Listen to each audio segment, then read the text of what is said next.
Hi అండి. ఈరోజు మీకోసం ఒక కథ. కథలోకి వెళ్తే సమయం రాత్రి 11 గంటలు. జోరు వర్షం, ఉరుముల శబ్దం, మెరుపుల వెలుగులు. ఆ వర్షంలో తడుస్తూ చేతుకున్న గడియారం చూస్తూ నించుంది సమీర.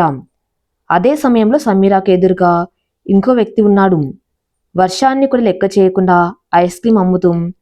ఆ వర్షంలో ఐస్ క్రీం చూడగానే సమీరకేదో ఎడారిలో చల్లని బీర్ దొరికినంత ఆనందమైంది. ఇంకేముంది, వెంటనే పరిగెత్తు ఐస్ క్రీం బండి దగ్గరికి వెళ్ళింది. ఏ మాత్రం ఆలస్యం చేయకుండా 2 చేతుల్లోకి 2 ఐస్ క్రీంలు తీసుకుంది. సరిగ్గా అదే సమయంలో తన హ్యాండ్ బ్యాగ్లో ఉన్న ఫోన్ మోగుతుంది. దాంతో ఒక ఐస్ క్రీం ఆ బండి అతని చేతికిచ్చి ఫోన్ లిఫ్ట్ చేసింది. బేబీ, నేను రావటానికి ఇంకో 15 నిమిషాలు పడుతుంది. నువ్వు వర్షంలో ఎక్కువగా తడవకుండా ఆటోలో ఇంటికెళ్ళు. నేను వచ్చేస్తాను, జాగ్రత్త నాన్న అని చెప్పి ఫోన్ పెట్టేశారు రాజా. సరే బేబీ అంటూ ఫోన్ బ్యాగ్లో పెట్టేసి ఐస్ క్రీంలు తింటూ ఆటో కోసం వెయిట్ చూస్తుంది సమీర. ఐస్ క్రీమ్స్ అయిపోయాయి కానీ ఆటో రాలేదు. దాంతో రోడ్డుకి అటువైపు వెళ్తే ఏవైనా ఆటోలు రావచ్చేమో అనుకుంది. అందులోనూ వర్షం ఇంకా ఎక్కువ అవుతుంది. దాంతో చేసేదేమీ లేక ఆటో కోసం రోడ్డుకి అటువైపు వెళ్తుంది సమీర. రోడ్డు మధ్యలోకి రాగానే మెరుపు వేగంతో వచ్చిన కారు సమీరాని ఢీకొట్టింది. అంతే, క్షణ సమయంలోనే ఆమె ఎగిరి అటువైపు పడింది. కారు మాత్రం ఆగకుండా వెళ్ళిపోయింది. కురుస్తున్న ఆ వర్షంలో ఒంటి నిండా రక్తంతో ఒంటరిగా రోడ్డు మీద పడి ఉంది సమీర. అంతలోనే ఓ కారు వచ్చి ఆగింది. రోడ్డు మీద రక్తపు మడుగుల్లో పడి ఉన్న సమీరను చూసి కంగారుగా దిగాడు ఆ కారులో ఉన్న వ్యక్తి. సమీరను చూడగానే మై గాడ్ అంటూ వెంటనే ఆమెని కారులోకి తీసుకుని ఆసుపత్రికి వెళ్ళాడు. అతనెవరో కాదు, రాజా స్నేహితుడు అరుణ్. వెంటనే రాజాకి ఫోన్ చేసి జరిగిన విషయం చెప్పాడు. రాజా వచ్చేలోపే ఆమెను అత్యవసర చికిత్స కోసం ఐసీయూలోకి తరలించారు డాక్టర్స్. వాళ్ళంతా చెమటలతో భయంతో వణుకుతూ ఆసుపత్రికి చేరుకున్నారు రాజా. రే అరుణ్, ఏమైందిరా సమీరాకి? ఎక్కడుందిరా తను అంటూ ఏడుస్తూ అడిగారు రాజా. ఏడవద్దు రాజా, తనకేం కాదు. లోపల ఐసీయూలో చికిత్స జరుగుతుంది. అంత మంచి జరుగుతుందిరా అంటూ రాజని ఓదార్చాడు అరుణ్. అంతలోనే డాక్టర్ బయటికి వచ్చాడు. ఏమైంది డాక్టర్ అంటూ వెళ్ళి డాక్టర్ చేతుల్ని పట్టుకుని అడిగారు రాజా. మీరు తన భర్తనా అని అడిగాడు డాక్టర్. అవును సార్ అంటూ తలూపారు రాజా. చూడండి, తనకు కొన్ని బలమైన గాయాలయ్యాయి. వెంటనే కొన్ని మేజర్ ఆపరేషన్స్ చేయాలి. 2 రోజులు ఆగితే గాని ఏం చెప్పలేము అని రాజాకి ఉన్న విషయం చెప్పాడు డాక్టర్. సార్, వెంటనే ఆపరేషన్ మొదలు పెట్టండి. డబ్బు ఎంతైనా నేను చూసుకుంటాను. కానీ నా సమీర బతకాలి సార్. తనకేమైనా అయితే ఈ హాస్పిటల్ నుండి సమీరతో పాటు ఈ రాజశివం కూడా వెళ్తుంది అంటూ కన్నీటి పర్యంతం అయిపోయాడు రాజా. ఆ మాటలు విన్న డాక్టర్ కూడా రాజాకి ధైర్యం చెప్పాడు. చూడు బాబు, నీ భార్య ఖచ్చితంగా బతుకుతుంది. అది నా వలన కాకపోయినా, ఆ దేవుని వలన కాకపోయినా, ఖచ్చితంగా నీ ప్రేమ వలన మాత్రం బతుకుతుంది. నీ ప్రేమలో నిజం ఉంది. అది ఖచ్చితంగా గెలిచి తీరుతుంది అని డాక్టర్ చెప్పగానే, అదే నిజమైతే నా జీవితాంతం మీకు రుణపడి ఉంటా సార్ అని చేతులెత్తి మొక్కారు రాజా. సార్, నేనిప్పుడు సమీరను చూడవచ్చా అని అడిగాడు. తనిప్పుడు స్పృహలో లేదు రాజా, కానీ చూడాలనుకుంటే ఐసీయూ బయట నుంచి చూడు. కొద్దిసేపట్లో తన్ని ఆపరేషన్ థియేటర్కి తీసుకువెళ్ళాలి అని చెప్పాడు డాక్టర్. సరే సార్ అంటూ ఐసీయూ దగ్గరికి వెళ్లారు రాజా. లోపల నిస్పృహలో ఉన్న సమీరను చూసి తట్టుకోలేకపోయాడు. కళ్ళ నుండి కన్నీటి ధార ప్రవహిస్తుంది. ఆ పరిస్థితిలో ఉన్న సమీరను చూసిన రాజా మనసులో నుండి వస్తున్న మాటలు, ఎందుకు సమీరా, నీకే ఇన్ని కష్టాలు? ఆ దేవుడు నీకు ఇతరులు కూడా సహించలేనంత అందం ఇచ్చాడు, కాని భరించలేనంత బాధలు కూడా ఇచ్చాడు. జీవితంలో వేసిన ప్రతి అడుగులోనూ కష్టాలు ఎదుర్కొన్నావు. ఇప్పుడు సరిగ్గా ఒక ఆనంద జీవితం వైపు అడుగులేస్తున్న సమయంలో నేను రావటం ఒక 10 నిమిషాల ఆలస్యం అవటంతో నిన్ను నా నుండి దూరం చేయాలని ప్రయత్నిస్తున్నాడా భగవంతుడు. కానీ రాజా నుండి సమీరను దూరం చేయటం ఎవరి వల్ల కాదు. నా జీవితంలో జరిగిన ఒక అద్భుతం నీ పరిచయం అంటూ సమీర గతాన్ని తలుచుకున్నాడు రాజా. సమీర గతం: వైజాగ్ సముద్ర తీరం ఎగసి పడుతున్న అలలతో కేరింతలు కొడుతూ ఆడుకుంటున్నారు 2 అమ్మాయిలు. వారిని చూస్తూ మురిసిపోతూ కూర్చున్నాడు వారి తండ్రి. అతని పేరు ఆనంద్. తన ఆనందమంతా తన కూతుల చిరునవ్వులను చూసుకునే ఒక సగటు తండ్రి. ఆ ఇద్దరు అమ్మాయిల పేర్లు: పెద్దమ్మాయి పేరు యశోధర, చిన్నమ్మాయి పేరు సమీర. ఎన్నో ఒడిదుడుకులు కష్టాల మధ్య సాగుతున్న ఆనంద్ జీవితం సమీర పుట్టగానే ఒక్కసారిగా మారిపోయింది. అతనికి మంచి జాబ్ దొరకటం, ఉన్న కష్టాలన్నీ ఒక్కసారిగా దూరం అవటం, ఇలా ప్రతి ఒక్కటి సమీర పుట్టగానే కలిసొచ్చాయి. దాంతో సమీరని ఆ ఇంటి అదృష్ట దేవతగా భావించేవాడు. అలా అని యశోదని తక్కువగా చూసేవాడు కాదు. సమీర చాలా చలాగ్గా, తుంటరిగా ఉండేది. అల్లరి కూడా అలసిపోయినా తను మాత్రం అలసిపోయేది కాదు. ఆ అల్లరంటే ఆనంద్కి ఎంతో ఇష్టం. ఆనంద్కి పగలంతా ఉద్యోగం, సమీరకి పగలంతా స్కూల్. దాంతో వారిద్దరు కలిసి రాత్రి జీవితం ఎక్కువగా గడిపేవారు. రాత్రి భోజనం చేయగానే బయటికెళ్ళి ఊరంతా షికార్లు కొట్టేవారు. సమీర అల్ప సంతోషి కేవలం ఐస్ క్రీంతో ఆనందపడేది. ఒక్క ఐస్ క్రీం అయితే మాత్రం కాదు, బండి మొత్తం ఇచ్చినా వద్దనకుండా తినే అల్ప సంతోషి. అలా వారి జీవితం ఎంతో సంతోషం గడిచిపోయేది. సమీర 10th క్లాస్ రిజల్ట్స్ వచ్చాయి. చుట్టుపక్కన ఉన్న తల్లిదండ్రులంతా తమ పిల్లలకి ర్యాంకులు రాలేదని ఏడుస్తూ, తమ పిల్లల్ని తిడుతూ ఉంటే ఆనంద్ మాత్రం సమీర పాస్ అయినందుకే వీధి మొత్తం ప్రతి ఇంటికి తిరిగి మిఠాయిలు పంచాడు.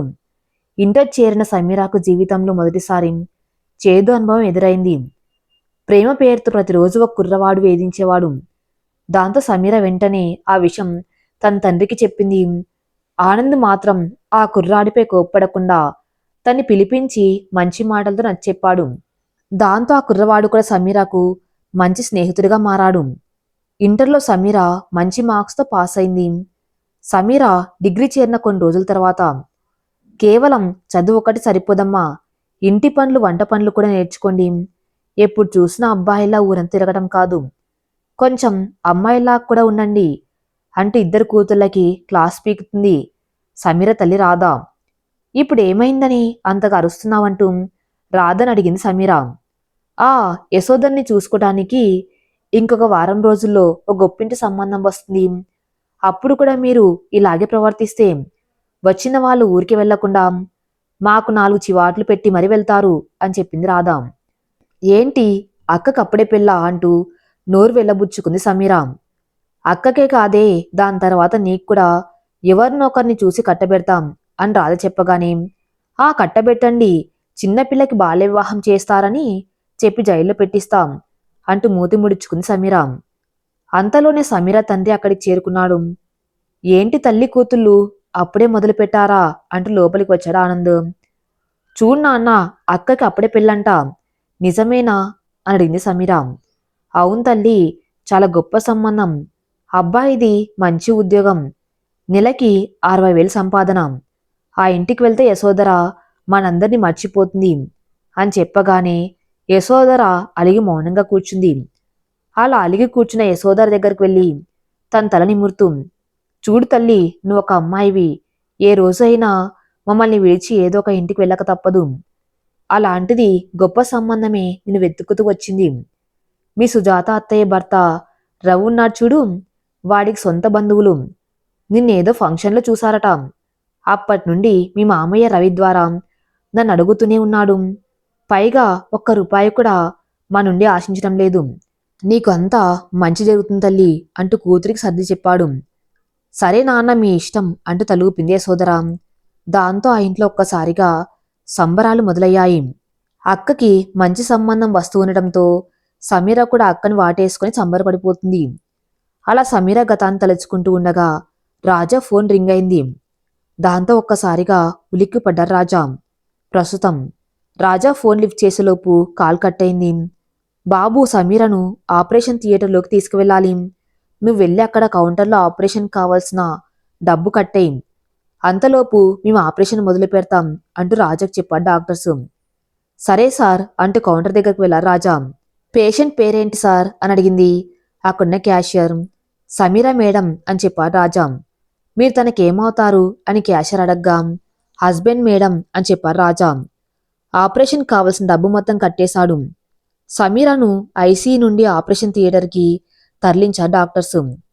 సమీర ప్రాణాలు ఎలాగైనా కాపాడమని దేవుణ్ణి ప్రార్థిస్తూ కూర్చున్నారు రాజా. భగవంతుడా, బతుకునిచ్చావు, బాధనిచ్చావు, కండ్లనిచ్చావు, కన్నీటినిచ్చావు, నడకనిచ్చావు, నడవడికనిచ్చావు. నువ్విచ్చిన ప్రతి దానిలోనూ సంతోషం ఉంటే అనుభవించాను, కష్టముంటే భరించాను. అంతేకాని ఏ రోజు నిన్ను ప్రశ్నించలేదు. సమీరాను తన ప్రేమను ఇచ్చిన నువ్వే ఇప్పుడు తన్ను నా నుండి దూరం చేయాలని చూస్తున్నావు. నీకిది న్యాయమేనా స్వామి అంటూ తన కన్నీటి వ్యధని ఆ భగవంతునికి తెలియజేస్తున్నారు రాజా. అంతలోనే రాజా ఫోన్ రింగ్ అవుతుంది. ఇంతకు ముందు వచ్చిన నెంబర్ నుండే ఇప్పుడు కాల్ వస్తుంది. ఫోన్ లిఫ్ట్ చేసి హలో ఎవరు అని అడిగారు రాజా. సమీర హస్బెండ్ని అని సమాధానమిచ్చాడు అవతల వ్యక్తి. అంతే, ఆకాశం నుండి ఒక్కసారిగా ఉరుములు పిడుగుల శబ్దం. దాంతో రాజా కూడా స్తంభించిపోయాడు. నోట్ నుండి మాట కూడా రావటం లేదు. దాంతో ఫోన్ కట్ చేసి బయటికెళ్ళి భయంకరంగా కురుస్తున్న ఆ వర్షంలో ఒంటరిగా తడుస్తూ కూర్చున్నాడు. అలా ఒంటరిగా కూర్చుని ఆలోచిస్తున్నారు రాజా. అంతలోనే మరోసారి ఫోన్ రింగ్ అయింది అదే నెంబర్ నుండి. ఫోన్ లిఫ్ట్ చేసి మౌనంగా చెవి దగ్గర పెట్టుకున్నారు రాజా. చూడు రాజా, నువ్వు నాతో మాట్లాడడానికి భయపడుతున్నావంటే తప్పు చేసావని అర్థం. నువ్వు తప్పు చేస్తే సమీర సంతోషంగా ఉండదు. అయినా మీ సుఖ సంతోషాల గూర్చి, మీ బాధల గూర్చి అడగడానికో వినడానికో నేను ఫోన్ చేయలేదు. ఇక నేను సమాధానం చెప్పవలసిన వ్యక్తి ఒకరున్నారు. అతనే సమీర తండ్రి. తను తన కూతురు గూర్చి నన్ను ప్రశ్నిస్తే సమాధానం నీ దగ్గర ఉందని చెప్పలేను. అందుకే నా నోటితో చెప్పలేక నీ దగ్గరకు పంపాను.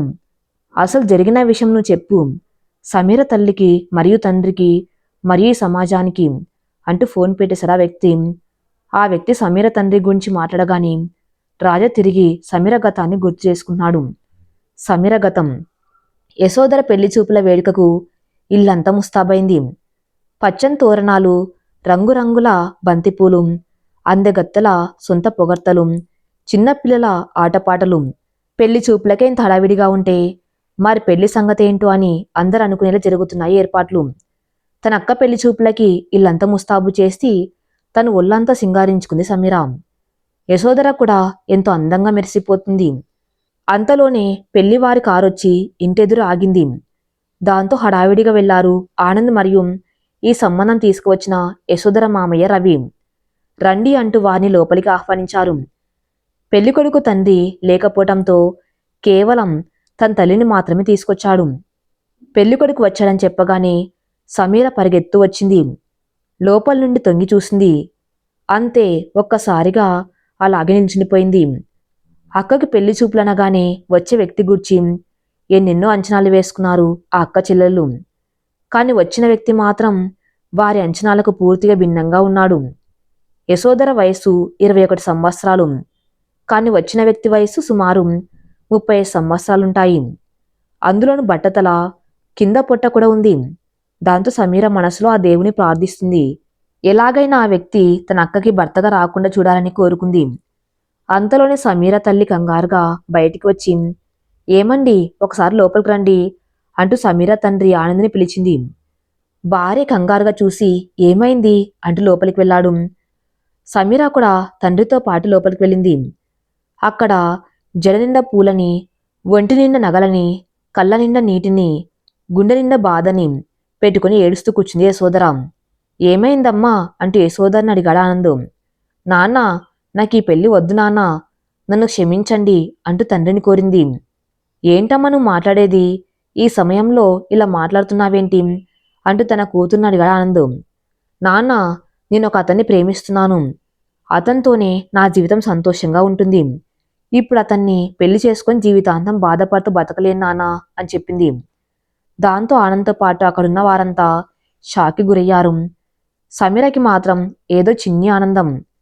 ఎందుకంటే బయట కూర్చున్న ఆ వయసు మళ్ళిన వ్యక్తి యశోదరకి భర్తగా రావటం సమీరకి మాత్రం ఇష్టం లేదు. కానీ సమీర తండ్రి మాత్రం ఏం మాట్లాడదో తెలియని పరిస్థితిలో ఉండిపోయాడు. ఈ విషయం మరి ముందెందుకు చెప్పలేదు అంటూ కూతురి మీద కోప్పడ్డాడు.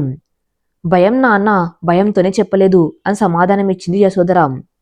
మరి ఇప్పుడెందుకు చెప్తున్నావు అని అడిగాడు ఆనంద్. ఇప్పుడు కూడా భయమే నాన్న, కాకపోతే అప్పటి భయంలో మీ మీద గౌరవం ఉంది. కానీ ఇప్పుడు జీవితం మీద ఆశతో భయపడుతున్నాను. నా ఆశల్ని చంపి నా జీవితాన్ని నా నుండి దూరం చేయవద్దు నాన్న అంటూ తండ్రి కాళ్ళ మీద పడి ఏడ్చేసింది యశోదర. ఒక్కసారిగా ఆ తండ్రి చలనం లేని రాతిబొమ్మలా ఉండిపోయాడు. ఈ పరిస్థితినంతా గమనించిన యశోదర మామయ్య రవి యశోదరకి నచ్చెప్పసాగాడు. కానీ ఆమె ఎవరి మాట వినే పరిస్థితిలో లేదు. దాంతో బయట కూర్చున్న వారికి ఏం సమాధానం చెప్పాలో అని ఆలోచిస్తున్నారు ఆనంద్ మరియు రవి.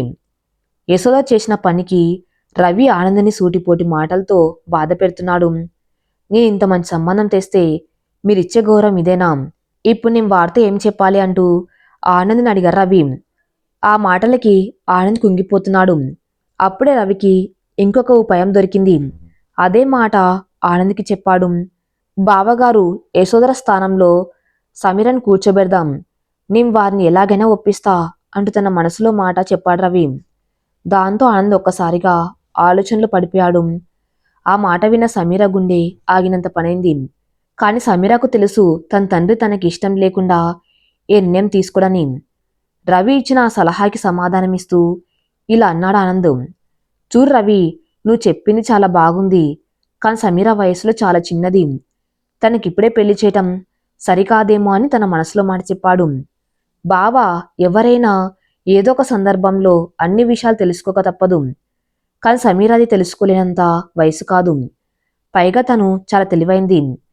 తను లాంటి అమ్మాయిని ఎవరైనా కోడలుగా అంగీకరిస్తారు. పైగా ఇప్పుడు వచ్చింది చాలా గొప్ప సంబంధం. కాబట్టి సమీర జీవితాంతం సంతోషంగా సుఖంగా ఉంటుంది అని చెప్పారు రవి. ఆ మాటలు విన్న తర్వాత ఆనంద్కి కూడా కొంచెం ధైర్యం వచ్చింది. రవి, నువ్వు చెప్పింది నిజమే. నా పెద్ద కూతురికి దక్కని అదృష్టం నా చిన్న కూతురు దక్కుతుంది. నువ్వు వెంటనే వెళ్ళి వారికి చెప్పు, సమీరని వారింటి కోడలుగా పంపుదాం అని చెప్పాడు ఆనంద్. ఆ మాటలు విన్న సమీర ఒక్కసారిగా స్తంభించిపోయింది. బయటికి రాని కన్నీటిని కంటి కిందాం, మాటలు రాని మౌనాన్ని పంటి కిందాం, చెప్పుకోలేని బాధని మనసు నిండాం, భరించలేని నిజాన్ని బరువెక్కిన గుండెతో తట్టుకుని తండ్రి వైపు దీనంగా చూస్తుంది. సమీరను చూసిన ఆనంద్ తనతో ఇలా చెప్పాడు. తల్లి, ఇప్పటి వరకు నీకేం నచ్చితే అదే ఇచ్చాను. నీ సంతోషం నా సంతోషంగా భావించాను. నువ్వు నవ్వితే నవ్వాను, ఏడిస్తే ఏడ్చాను. కానీ ఇప్పుడు మాత్రం నీ ప్రమేయం లేకుండా ఒక నిర్ణయం తీసుకున్నాను. అది కూడా నీ సంతోషం కోసమే. నువ్వు ఈ పెళ్లి చేసుకుని సంతోషంగా ఉంటే నేను కూడా ఇక్కడ అంతే సంతోషంగా ఉంటాను. దయచేసి ఈ పెళ్లికి ఒప్పుకొని నా మాట నిలబెట్టు తల్లి అంటూ సమీరని అడిగాడు ఆనంద్. ఈ ప్రపంచంలో ఏ ప్రశ్నకైనా రెండు సమాధానాలుంటాయి. ఒకటి అవును, రెండు కాదు అని. కానీ సమీర ముందున్న ప్రశ్నకి మాత్రం ఒకటే సమాధానం. దాంతో చేసేదేమీ లేక పెళ్లి కూతురన్న పాత్రకు అంగీకారం తెలిపింది సమీర. దాంతో ఊపిరి పీల్చుకుని తన కూతురు నుదుటి మీద ముద్దు పెట్టుకుని తనకు కృతజ్ఞతలు తెలిపాడు ఆనందం. అసలు తన అక్కకి భర్తగా రాకూడదని భావించిన వ్యక్తి ముందు తానే పెళ్లి కూతురుగా నించుంది సమీర. సమీర బాగా నచ్చటంతో వెంటనే పెళ్లి ముహూర్తం కూడా నిశ్చయించుకున్నారు ఇరు కుటుంబాలు. కొన్ని రోజుల తర్వాత ఇన్నాళ్ళు చిరునవ్వుతో వెలిగిన సమీర ముఖం ఇప్పుడు వాడిపోయిన పువ్వులా మిగిలిపోయింది. కనులెరగని కన్నీటిని, మనసెరగని బాధని, జీవితం ఎరగని అనుభవాలని అమాయకులైన మనుషులకి అనుకొని బహుమతులుగా ఇస్తుంటాడా దేవుడు. ఆ బహుమతుల తాలూకు కష్టమైన సుఖమైన ఒక క్షణం ఉండవచ్చు, ఒక రోజు ఉండవచ్చు, ఒక జీవితమే ఉండవచ్చు. మరి సమీరాకు ఆ దేవుడిచ్చిన అనుకోని బహుమతే ఈ పెళ్లి. దాన్ని తలుచుకుంటూ సమీర బాధపడే లోపే పెళ్లి ముహూర్తం వచ్చేసింది. సమీర వెడ్స్ విజయ్. గోదావరి గట్టున ప్రకృతి వేసిన పందిరి, పూలతో అల్లిన తోరణాలు, మేళ తాళాల శబ్దాలు, ఆర్కెస్ట్రా పాటలు, చిన్నపిల్లల ఆటలు, ఆత్మీయ పలకరింపులు, విలువైన చదివింపులు, విందు భోజనాలు, వేచి చూస్తున్న జనాలు, ఒక పెళ్లికి కావలసిన అన్ని హంగులు ఉన్నాయి. బ్యాక్గ్రౌండ్లో వస్తున్న తాళికట్టు శుభవేళ, మెల్లో కళ్యాణమాల అన్న పాటతో సహా. కానీ ఆ మూడుములు పడవలసిన వధువు మాత్రం తన తండ్రి కోసం బయటికి నవ్వుతూ లోపల చస్తూ పెళ్లి పీటల మీద కూర్చుంది. మనకు నచ్చని విషయం భరించడమే ఒక బాధ అయితే దాన్ని నవ్వుతూ స్వీకరించడం ఎంత కష్టమో పెళ్లి పీటల మీద కూర్చున్న సమీర మనసుని అడిగితే చెప్తుంది. సమీర ఎదురుగా కూర్చున్న విజయ్ మాత్రం చాలా సంతోషంగా ఉన్నాడు. తను కల్లో కూడా ఊహించని ఒక అందాల భామ తన భార్యగా వస్తున్నందుకు. పంతులు చదువుతున్న పెళ్లి మంత్రాలు మాంగళ్య ధారణకు చేరుకున్నాయి. అందరు వాళ్ళ చేతిలో అక్షింతలతో రెడీగా ఉన్నారు. తాళిని 2 చేతులతో పట్టుకుని 3 చుట్లు తిరిగి సమీర మెల్లో 3 ముళ్ళు వేస్తున్నాడు విజయ్. మాంగళ్యం తంతునానేన మమ జీవన హేతునాం కంటే బద్నామి సుభగే త్వంజీవ శరదాం శతం అంటూ మాంగళ్యధారణ మంత్రాలు చదివాడు పంతులు. అసలు ఈ మాంగళ్యధారణ మంత్రానికి అర్థం ఏంటంటే, నా సుఖ జీవితానికి హేతువైన ఈ సూత్రంతో మాంగళ్యాన్ని నీ మెల్లో కడుతున్నాను, నీవు నూరేళ్లు వర్ధిల్లు అంటూ వధువుకి వరుడు చేసే ప్రమాణం. మరి సమీర మెల్లో 3 ముళ్ళు వేసి ప్రమాణం చేసిన విజయ్ ఆ ప్రమాణాన్ని ఎంతవరకు నిలబెట్టుకున్నాడో చూడాలి. అలా సమీర గతాన్ని తలుచుకుంటూ ఉండగా ఉలిక్కిపడ్డారు రాజా. కారణం, జోబులో ఉన్న రాజు ఫోన్ మోగింది. ప్రస్తుతం జోబులో ఉన్న ఫోన్ తీసుకుని నెంబర్ చూశారు రాజా. ఇది వరకు వచ్చిన నెంబర్ అయితే కాదు. కొత్త నెంబర్ కావటంతో ఫోన్ లిఫ్ట్ చేసి హలో ఎవరు అని అడిగాడు. నేను సమీర తండ్రిని అని సమాధానమిచ్చాడు అవతల వ్యక్తి. ప్రాణాపాయంలో ఉన్న సమీర గూర్చి అడిగితే ఏం చెప్పాలో తెలియని భయంతో చెప్పండి సార్ అంటూ సమాధానమిచ్చారు రాజా. నా కూతుర్ని చూడాలి, దానికోసమే ఇంత దూరం ప్రయాణం చేసి ఇక్కడికి వచ్చాను. మీరెక్కడున్నారో చెప్తే అక్కడికి వస్తాను అని చెప్పాడు సమీర తండ్రి. దాంతో రాజుకి ఏం మాట్లాడాలో అర్థమవటం లేదు. కాని కూతురి కోసం ఇంత దూరం వచ్చిన తండ్రికి నిజం చెప్పటమే న్యాయమని భావించారు రాజా. సమీరకి యాక్సిడెంట్ జరిగింది. ప్రస్తుతం తను ఆపరేషన్ థియేటర్లో ప్రాణాలతో పోరాడుతుంది అని జరిగిన నిజం చెప్పారు రాజా. దాంతో ఒక్కసారిగా కుప్పగూలిపోయాడు ఆనందం. ఇప్పుడు నా కూతురు ఎక్కడుంది, తను నేను చూడాలి అని గుండెలు పగిలేలా రోదిస్తూ అడిగాడు ఆనందం. సార్, సమీరకి ఏం కాదు, మీరు వెంటనే ఇక్కడికి రండి అంటూ హాస్పిటల్ అడ్రస్ చెప్పి ఫోన్ పెట్టేశారు రాజా. ఫోన్లో సమీర ఫోటో చూసుకుంటూ సమీర జీవితంలో జరిగిన అన్యాయాన్ని తలుచుకుంటూ ఉన్నారు రాజా. సమీర గతం ఎంతో అంగరంగ వైభవంగా సమీర్ విజయ్ల పెళ్లి జరిగిపోయింది. అప్పగింతలు కూడా అయిపోయాయి. పెళ్లి జరిగిన 2 రోజులకే తల్లిదండ్రులకి దూరంగా వెళ్ళిపోయింది సమీర. అలాగే సమీరని కష్టాల ఊబిలో పడేయటానికి ఆ దేవుడు పెద్దగా సమయం కూడా తీసుకోలేదు.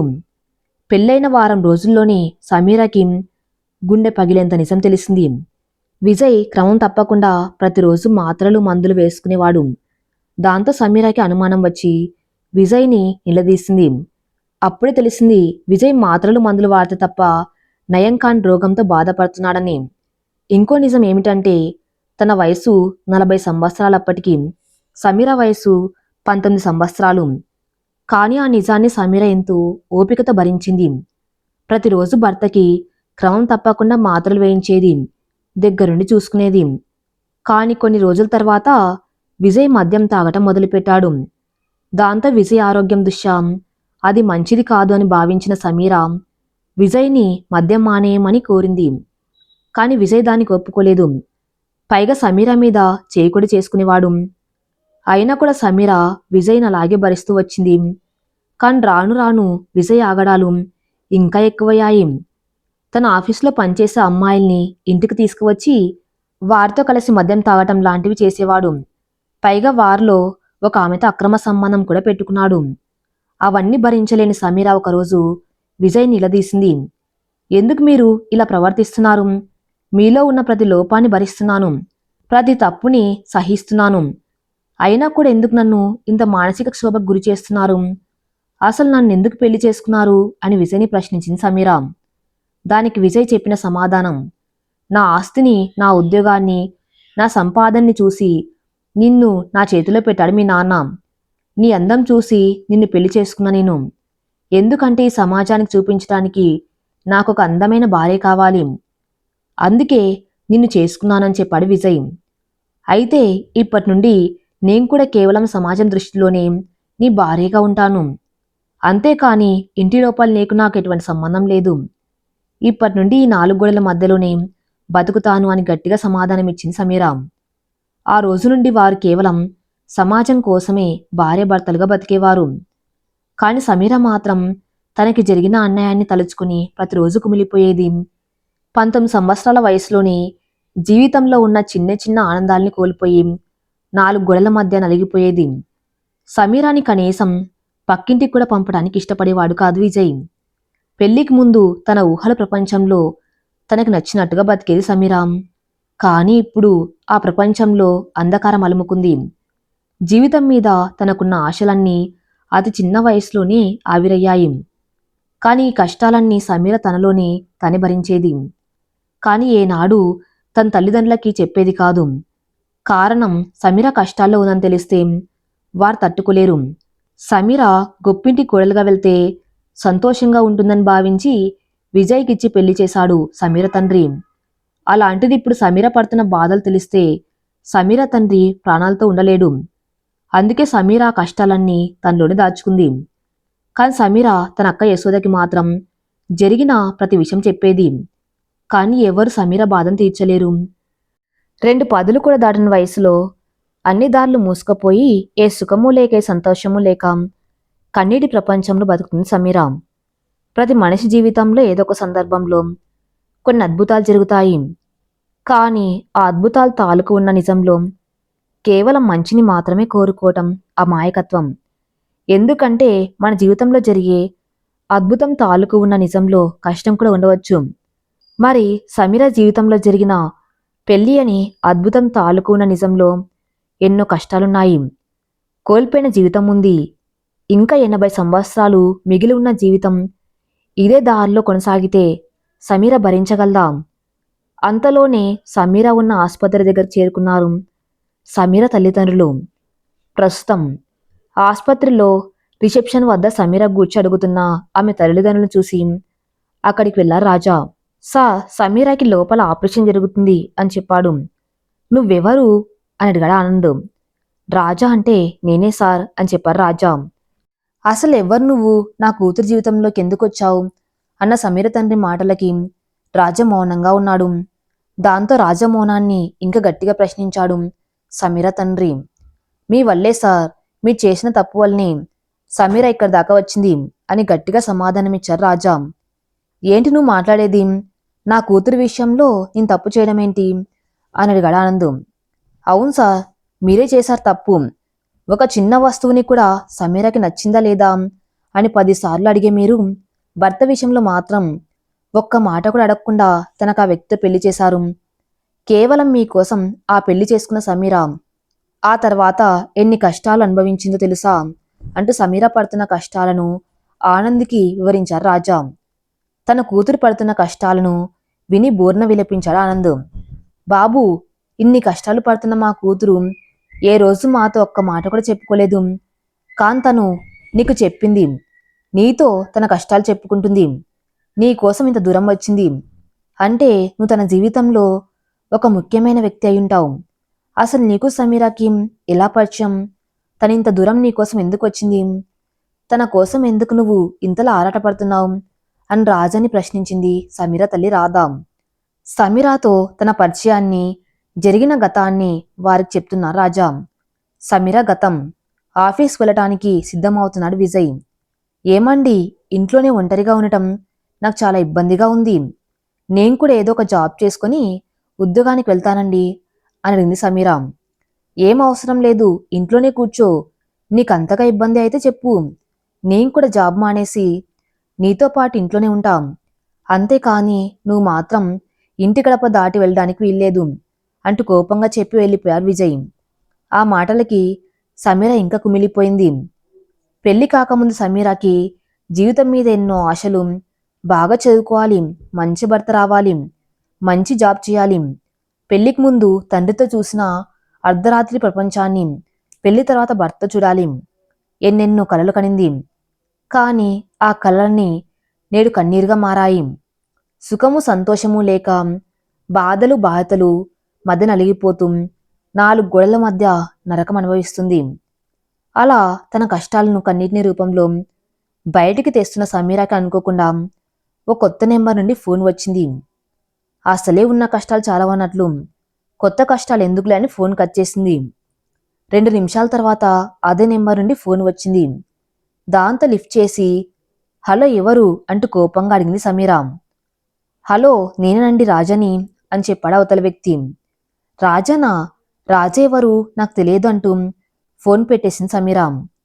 1 నిమిషం తర్వాత మరీ ఫోన్ రింగ్ అయింది అదే నెంబర్ నుండి. దాంతో సమీర కోపం వచ్చి ఫోన్ లిఫ్ట్ చేసి నోటికి వచ్చినట్టు తిట్టి ఫోన్ పెట్టేసింది. ఆ తర్వాత అదే నెంబర్ నుండి సమీరాకి ఒక మెసేజ్ వచ్చింది. చూడండి, మీరు తిట్టినందుకు నాకు బాధగా లేదు. ఎందుకంటే మీరు నా మీదున్న కోపంతో తిట్టలేదు. మీ జీవితం మీదున్న అసంతృప్తితో బాధతో తిట్టారు. ఆ విషయం నేను అర్థం చేసుకోగలను అని మెసేజ్ వచ్చింది. దాంతో సమీర ఆశ్చర్యపోయింది. అసలు తన జీవితం గూర్చి, తన కష్టాల గూర్చి ఆ వ్యక్తికి ఎలా తెలుసు అని. ఆ విషయం గూర్చి ఆలోచిస్తూ కూర్చుంది. చివరకు దిక్కుతోచక ఆ వ్యక్తికే ఫోన్ చేసింది. హలో, ఎవరు మీరు? నా గూర్చి మీకెలా తెలుసు? నేను కష్టాల్లో ఉన్నట్లు మీకెవరు చెప్పారు అని అడిగింది సమీర. సరిగ్గా 30 రోజుల క్రితం వైజాగ్ ట్రైన్లో ఫోన్ పోయిందని కంగారుగా ఎత్తున్న మీకు మీ ఫోన్ని తెచ్చి ఇచ్చాడు ఒక వ్యక్తి. గుర్తున్నాడా? ఆ వ్యక్తిని నేను. నా పేరు రాజా అని చెప్పాడు ఆ వ్యక్తి. హో, మీరేనా? సారీ అండి.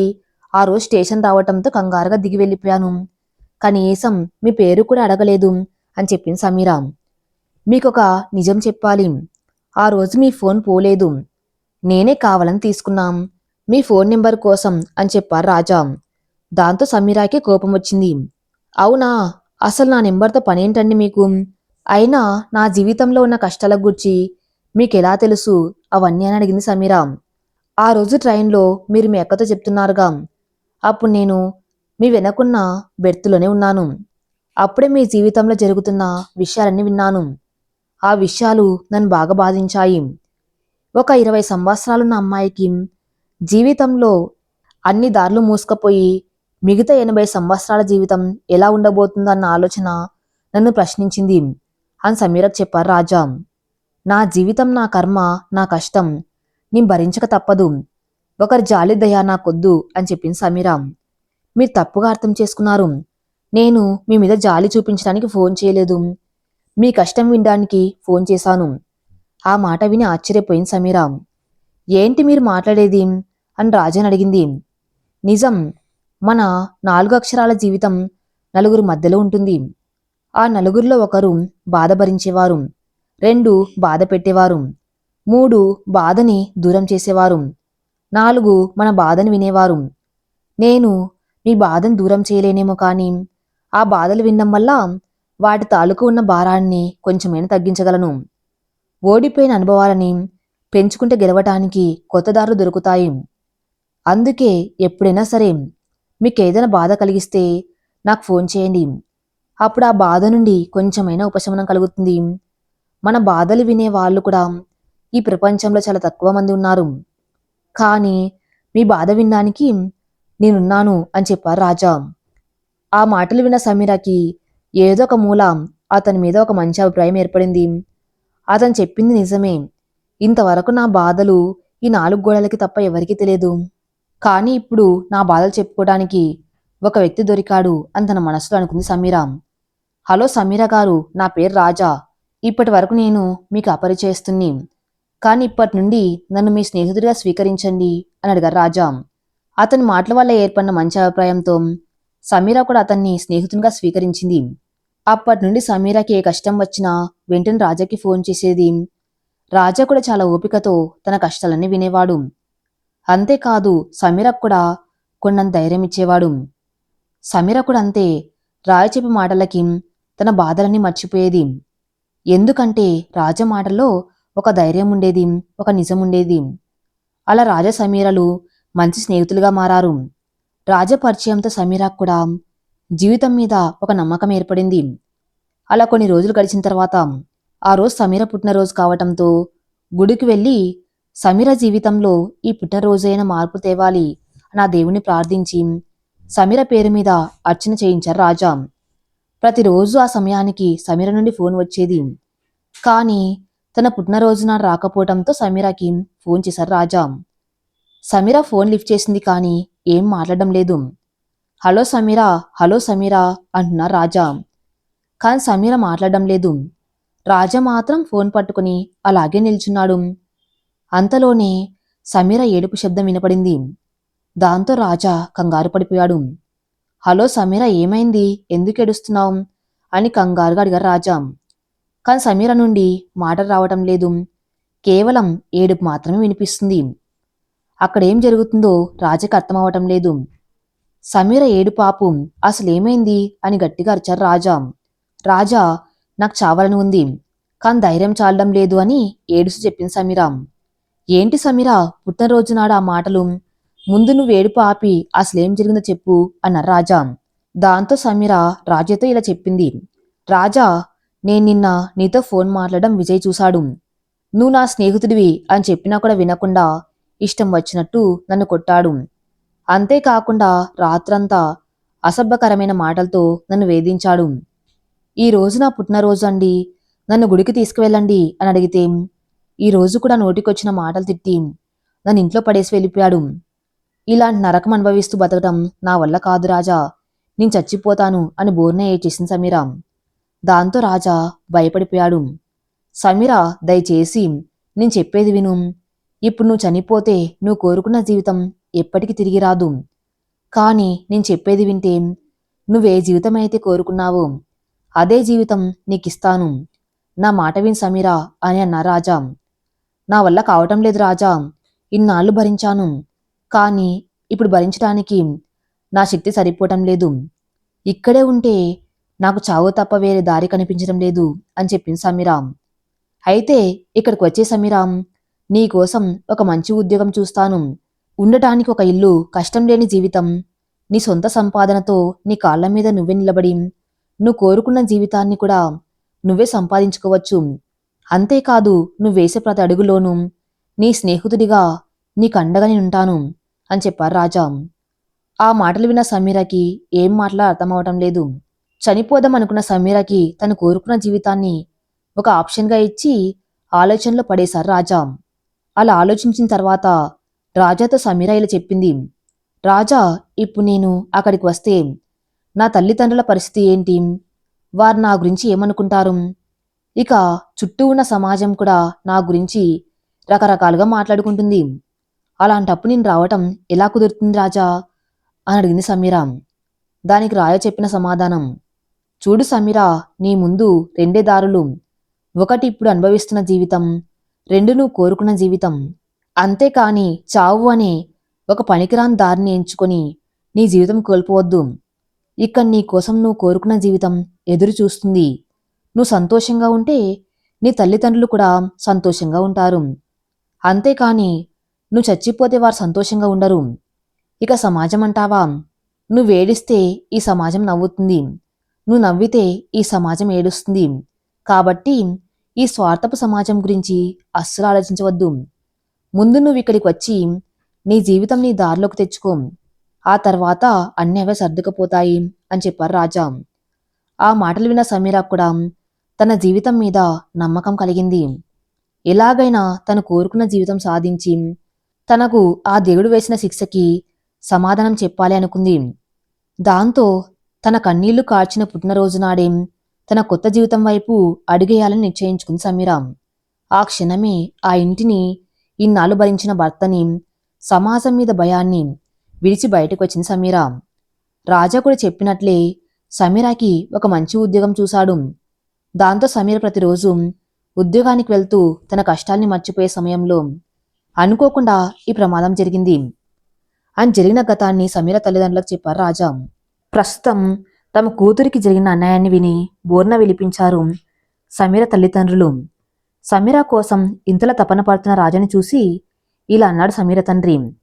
బాబు, నువ్వెవరో తెలియదు కానీ మా కూతురి జీవితం కోసం ఇంత కష్టపడుతున్న నీకు ఎలా కృతజ్ఞతలు చెప్పాలో అర్థం కావటం లేదు బాబు అంటూ రాజా చేతులు పట్టుకుని ఏడుస్తున్నాడు సమీర తండ్రి.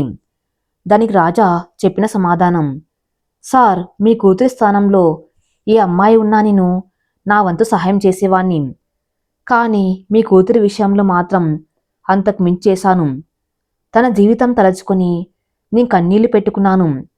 తన చిరునవ్వులో నా సంతోషం చూసుకున్నాను. తను నాకు ఫోన్ చేసి ఏడ్చిన ప్రతిసారి నేను ఏడ్చాను. తను నవ్వితే నవ్వాను. తను చచ్చిపోతున్నాను అని చెప్పగానే నా గుండె చప్పుడు ఒక్కసారిగా ఆగినంత పనైంది. చివరికి తనన్నీ మర్చిపోయి ఇక్కడ సంతోషంగా ఉండటం చూసి నేనెంతో ఆనందపడ్డాను. కానీ ఇప్పుడు లోపల తనని ఆ పరిస్థితిలో చూసి నా గుండె తలడిల్లిపోతుంది అంటూ ఏడ్చేశారు రాజా. బాబు, ఏ సంబంధం లేని ఒక వ్యక్తి కోసం ఇంత తపన పడుతున్నావంటే నిజంగా నీ మనసు చాలా గొప్పది బాబు అంటూ చేతులెత్తి మొక్కారు సమీర తండ్రి. సమీర నాకు పరిచయం లేని వ్యక్తి కావచ్చు, కానీ తన జీవితంలో పడుతున్న ప్రతి కష్టం వెనుక ఉన్న బాధ నాకు తెలుసు. తను కోరుకున్న జీవితం అందించడం వెనుక, తన కోసం నేను కార్చిన కన్నీటి వెనుక, ఇప్పుడు ఎలాగైనా తన బతకాలని నేను పడుతున్న తపన వెనుక నా యొక్క స్వార్థం ఉంది సార్ అని చెప్పారు రాజా. ఆ మాటలు విన్న సమీర తల్లిదండ్రులు ఆశ్చర్యపోయారు. రాజా పడుతున్న తపన వెనుకున్న స్వార్థం ఏంటి అని ఆలోచిస్తున్నారు. దానికి రాజా చెప్పిన సమాధానం, సార్ మీరు దాని గురించి అంతలా ఆలోచించవలసిన అవసరం లేదు. మీ కూతురి కోసం నేను పడుతున్న తపనకి, కష్టానికి, తన మంచి జీవితం కోసం నేను పడ్డ ఈ ఆరాటానికి ఒకే ఒక కారణం సమీర అనే పేరు. నా తపన వెనుకున్న స్వార్థం కూడా సమీర అనే పేరే అని రాజా చెప్పగానే ఆనంద్ ఆశ్చర్యపోయాడు. ఏంటి బాబు నువ్వు చెప్పేది అని అడిగాడు. నిజం సార్, ఈ అమ్మాయి జీవితం కష్టాల్లో ఉన్నా నేను భరించలేను. కారణం నా సమీర. అలాంటిది సమీర అనే పేరు పెట్టుకున్న మీ అమ్మాయి పడే కష్టాలు చూసి నా జీవితం ఒక్కసారిగా నా కళ్ళ ముందు తిరిగింది. అందుకే మీ అమ్మాయి జీవితంలోకి వచ్చి ఎలాగైనా తన్ను కష్టాల నుంచి దూరం చేయాలని ఎంతో తపన పడ్డాను అని చెప్పారు రాజా. ఇంతకీ సమీర ఎవరు బాబు అని అడిగాడు ఆనందం. నేను ప్రేమించిన అమ్మాయి సార్. ఏడుపుతో మొదలై చావుతో అంతమయ్యే ఈ జీవన ప్రయాణంలో జన్మ జన్మల అనుబంధం కోరుకునే వ్యక్తులు ప్రతి ఒక్కరి జీవితంలో కొందరుంటారు. అలా నేను జన్మ జన్మల అనుబంధం కోరుకున్న వ్యక్తే సమీర. పైకి కనపడిన నవ్వు వెనుక దాగి ఉన్న భావోద్వేగం నా సమీర. నా ప్రాణానికి ప్రాణమైన నా సమీర కోసమే ఈ సమీర జీవితంలోకి వచ్చాను సార్ అని చెప్పారు రాజా. రాజా చెప్పిన విషయం విని స్తంభించిపోయాడు ఆనందం. ఇంతకీ నువ్వు ప్రేమించిన సమీర ఇప్పుడు ఎక్కడుంది బాబు అని అడిగాడు ఆనందం. దానికి రాజా చెప్పే సమాధానం ఏంటి? రాజా ప్రాణానికి ప్రాణమైన సమీర ఇప్పుడు ఎక్కడ ఉంది? ఆసుపత్రిలో ఉన్న సమీర పరిస్థితి ఏంటి? రాజా ప్రేమించిన సమీర ఇప్పటికీ రాజా జీవితంలోనే ఉందా? అసలు వారిద్దరి మధ్య జరిగిన ప్రేమ కథ ఏంటి? దాని వెనకున్న నిజ నిజాలేంటి? వారి ప్రేమ కథకు ఇప్పుడున్న సమీర జీవితానికి సంబంధం ఏంటి? సమీర అనే పేరు కోసమే రాజా ఇంత కష్టపడ్డాడంటే ఇక తను ప్రేమించే అసలైన సమీర కోసం ఇంకెంత చేసి ఉంటాడు? మరి నెక్స్ట్ పార్ట్లో ఏం జరగబోతుందో చూద్దాం. నెక్స్ట్ పార్ట్ కోసం నా ఛానల్ని ఫాలో అవుతూనండి. Thank you for listening.